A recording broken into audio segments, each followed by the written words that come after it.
En este video detallaremos cómo es que Bitcoin nació, y no solo detallaremos su origen histórico y origen técnico, sino también hablaremos un poco de cómo se almacenaba antiguamente, cómo se enviaba Bitcoin en sus primeros días, y este video te llevará a un viaje exhaustivo sobre la historia de Bitcoin. Así que vamos allá.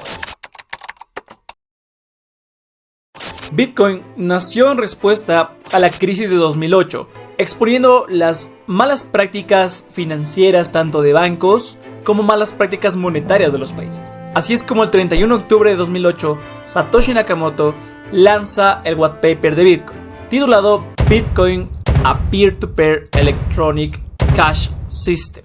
Inicialmente fue publicado en la lista de correo electrónico Cryptography Mailing List. El 3 de enero del 2009, Satoshi Nakamoto minó el primer bloque. Pero ojo, esto es algo muy importante que quiero aclarar antes de ir con la historia de Bitcoin, ya que proyectos que no sean Bitcoin sabemos que se han preminado antes de existir. O sea que los propios creadores se dieron tokens no minados, ojo, sino que antes de salir ellos minaron en secreto y estos bloques no se pueden ver. Así que no se sabe exactamente cuánto tiene cada uno, a diferencia de Bitcoin, que sí se sabe porque el bloque Génesis sí está incluido en la blockchain. Y este bloque llevaba un mensaje claro contra el sistema financiero actual de lo que era tan paupérrimo, y nació nuestro querido Bitcoin. La primera transacción de Bitcoin y la más histórica fue en 2009. Para ser exactos, el 12 de enero de 2009. Satoshi Nakamoto envió 10 Bitcoin a Hal Finney. Fue un pionero de la criptografía, además que fue uno de los colaboradores en Bitcoin y de los primeros defensores de esta criptomoneda. Como sabemos, en los primeros años no existían exchanges formales. No existía Binance, no existía KuCoin, no existía Coinbase, no existía MEX. Sino que habían plataformas informales, como bitcoinmarket.com, que fue lanzado en marzo de 2010 por un usuario llamado DW$. Y este operaba básicamente en un P2P.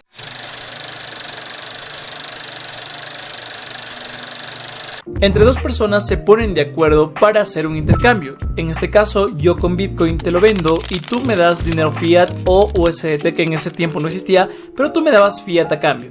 Y se trataba como básicamente un sistema de fideicomiso. Pero aquí básicamente esperabas la confianza, porque aquí no existía métodos como actuales como la multifirma. Y todo esto era a través de depósitos bancarios directos. O sea, yo te depositaba dinero y tú me dabas Bitcoin. En julio de 2010, Mt. Gox fue lanzado originalmente por Jed McAuliffe y más tarde fue administrado por Mark Karpeles. Y este se convirtió en el mayor exchange de Bitcoin, manejando más del 70% de las transacciones de esta moneda hasta su colapso en 2014.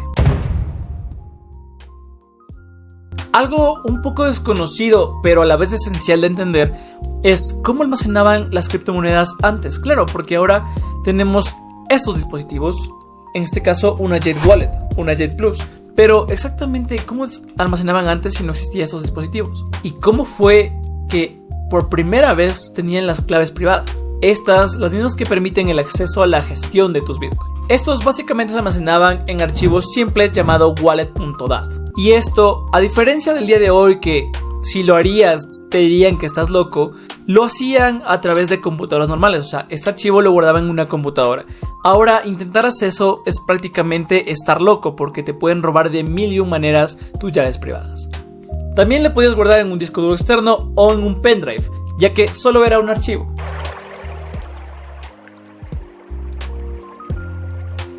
¿Y cómo se aseguraban de que esté seguro tu Bitcoin? Pues bueno, esto básicamente era responsabilidad del usuario como hasta la actualidad. Sí, ¿por qué? Porque no había servicios de confianza ni servicios especializados en guardar criptomonedas. Y ese era el gran problema que teníamos hasta que se fue desarrollando las wallets. Y muchos de estos usuarios, es más, llegaron hasta imprimir sus llaves privadas en paper wallets, como lo hacemos hasta el día de hoy. Y esto lo hacían para tener una copia física, porque imagínate, en ese tiempo, el disco duro funciona de cierta manera específica. A diferencia de un SSD o en 1.2, ellos leen a través de el girar el disco y la lectura, tal cual como un disco de vinilo. Pero ¿qué pasa si el disco se dañaba? ¿Qué pasaba si la agujita se dañaba? Perdías el acceso a tu información. Entonces, lógicamente, estas personas lo que intentaban es tratar de guardar su Bitcoin de la mejor manera posible de manera física. Y básicamente esto lo hacían para tener una copia offline. Pero esto viene algo interesante que tenemos hasta la actualidad. Hasta la actualidad tenemos un montón de nuevas soluciones. Tenemos wallets de metal, tenemos wallets para cincelar, tenemos wallets simplemente para armar las llaves privadas con letras. Hay un montón de métodos en la actualidad donde tú puedes guardar.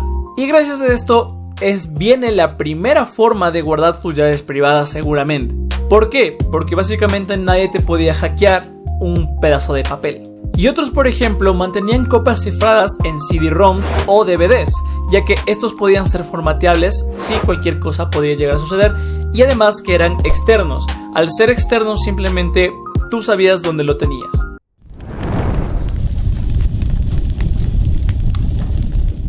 Ahora, ¿cómo se enviaban los Bitcoin antes? Porque claro, ahorita solo yo agarro mi celular, abro mi exchange, pongo enviar y listo, pago el fee y ya está. Pero en los inicios, donde no había exchange, donde no había este tipo de soluciones, donde no había wallets, ¿cómo se enviaban los Bitcoin? Todo era de manera manual y de manera técnica, o sea, tenías que conocer esta parte para poder enviar, ya que no existían ni aplicaciones móviles ni absolutamente nada de interfaces sencillas como vemos hasta hoy. Para esto, ellos tenían que especializarse, entre comillas, en un software. Tenían que tener un software para ejecutarlo y, por ejemplo, uno de estos softwares se llamaba Bitcoin Qt o Qt.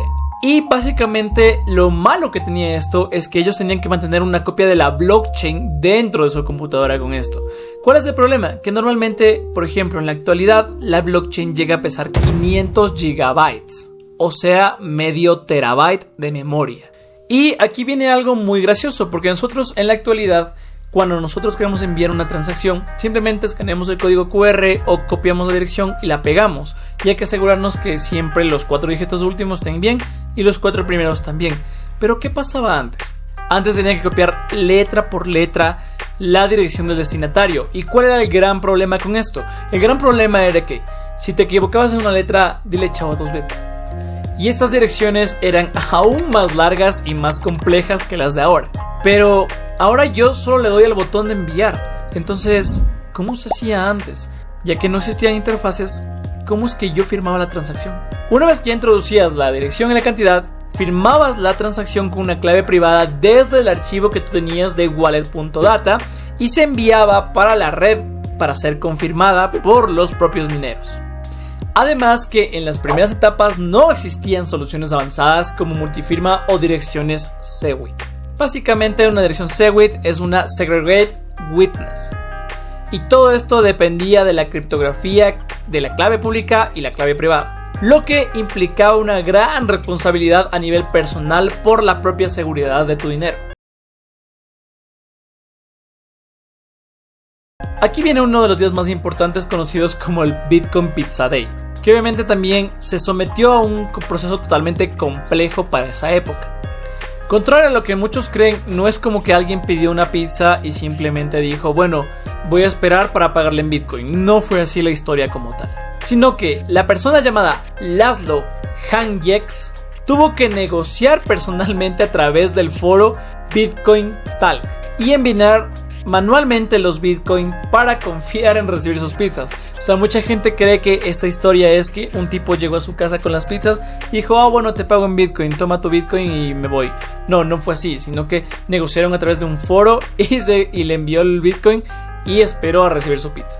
Y como podemos ver, hasta ahora tenemos todo sobre la filosofía de Bitcoin. Una moneda descentralizada, sin intermediarios, con responsabilidad siempre del usuario y sin plataformas externas como en la actualidad como Binance, Coinbase, etc. La creación de Bitcoin fue mucho más allá técnica y manual que lo que hoy conocemos. Desde almacenar Bitcoin en pendrives, wallets de papel, hasta transacciones manuales en la propia blockchain, a través de ciertos clientes totalmente completos. Estos clientes son los software que se utilizaban en ese momento. Gracias a la evolución de tecnología, hemos logrado simplificar todo esto. Pero Bitcoin es la única moneda que no pierde la esencia original de donde nació las monedas criptográficas. Hasta ahora hemos explorado la historia de Bitcoin, pero en este video como tal queremos explorar más allá. Queremos responder una pregunta mucho más profunda y poderosa. La pregunta es, ¿cómo fue posible que existiera Bitcoin antes de siquiera lanzarse Bitcoin? ¿Qué ocurrió de manera técnica y matemática para que surgiera el primer Bitcoin? Vamos a desglosar toda la creación desde el punto de vista del código, principios criptográficos y el bloque Génesis original. Como todos sabemos, Bitcoin no surgió por un accidente. Como ya explicamos al inicio, Bitcoin surgió por la crisis de 2008. Su creación básicamente fue una acumulación de décadas y décadas de investigación criptográfica. Además que no solo estudió eso, sino que también estudió economía y teoría de sistemas distribuidos. Satoshi Nakamoto se dedicó básicamente a juntar varias tecnologías para crear algo totalmente nuevo como el Bitcoin. Un sistema efectivo, digital, sin intermediarios y totalmente descentralizado. Y para que esto fuera posible de manera técnica, Bitcoin tenía que tener algo especial. Bitcoin tenía que tener algo que le haga poder existir. Tenía que hacer uso de algún tipo de estructura. Y esa estructura la conocemos como blockchain. Una cadena de bloques básicamente donde cada bloque tiene una serie de transacciones. Esas transacciones son validadas por los mineros y el hash también. Y este enlaza al bloque anterior. Y la pregunta aquí es, ¿qué pasa cuando se mina el último bloque de Bitcoin? Pues bueno, esa pregunta te la respondo en un video anterior, así que ya sabes, ve allá arriba que ahí está la etiqueta y si no, busca en mi canal, tendrás el video ahí. El 3 de enero de 2009, Satoshi Nakamoto ejecutó un software que él mismo había desarrollado en el lenguaje de programación C++, corriendo un nodo completo en su computadora personal. En este momento fue minado el primer bloque, el bloque Génesis de Bitcoin, y se generó el primer Bitcoin de la historia. Este bloque básicamente fue diferente a los demás. Fue codificado manualmente por Satoshi y nunca puede ser gastado. El primer bloque contenía una única transacción de 50 Bitcoins que fueron enviados a una dirección clave privada conocida y nadie puede gastar esos 50 Bitcoins. La minería de ese bloque básicamente, como ya sabemos, mientras más mineros existen, más complicado se pone. Entonces, si es que solo existe un minero, tenía que ser un hash mucho menor, mucho más sencillo de minar. El algoritmo SHA-256 fue usado 2 veces, o sea, un doble hash, sobre los datos del bloque, concatenados con el nonce hasta que se halló un hash válido. Todo esto fue hecho por el cliente de Bitcoin, Satoshi liberó en 2019. El cual era una aplicación en líneas de comandos que corría en Windows para crear y enviar bitcoins. En ese entonces era necesario utilizar este cliente directamente, introducir direcciones manualmente y esperar a que los nodos propagaran esta confirmación, como es en la actualidad. Desde el punto de vista criptográfico, la existencia de Bitcoin fue posible por 3 avances clave. El SHA-256, que fue una función de hash segura para verificar bloques. El SDSA, o también conocido como Elliptic Curve Digital Signature Algorithm, o el algoritmo de curva digital básicamente. Este ayudó a firmar las transacciones con tus llaves privadas. Y la red descentralizada, o como nosotros conocemos peer-to-peer. Cada nodo almacena una copia del historial completo y valida nuevas transacciones y bloques de forma autónoma. La magia de Bitcoin no fue inventar algo nuevo, desde cero, sino unir varias piezas tecnológicamente para que exista y poder formar un sistema funcional, resistente y revolucionario. Bitcoin al final fue posible gracias a una combinación de matemáticas, criptografía y programación, junto a la visión política de salir de los bancos para siempre. Como ya dije desde el principio, no fue un accidente, sino que fue una respuesta cuidadosamente diseñada por Satoshi Nakamoto para los problemas del sistema financiero. Y hasta ahora sabemos que la red sigue corriendo constantemente y lo que sabemos es que Bitcoin no puede pararse, al menos hasta la actualidad. Y esto ha sido todo por el video, muchachos, espero que les haya gustado. La verdad es que a mí me gustó bastante.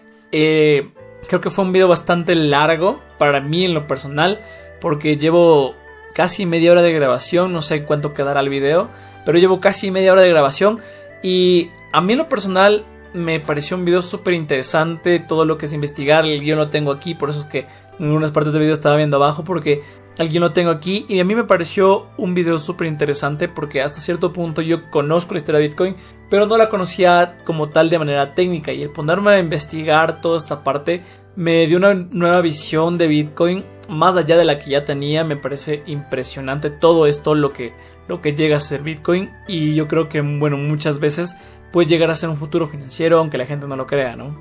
Y recuerda que si quieres aprender más sobre el mundo cripto, puedes seguirme aquí en todas mis redes sociales. En todas me llamo Chessbook, así que sabes, no sigues narrativas sino hechos. Y aquí lo único que sabemos son hechos, así que ya sabes. Si quieres, sígueme.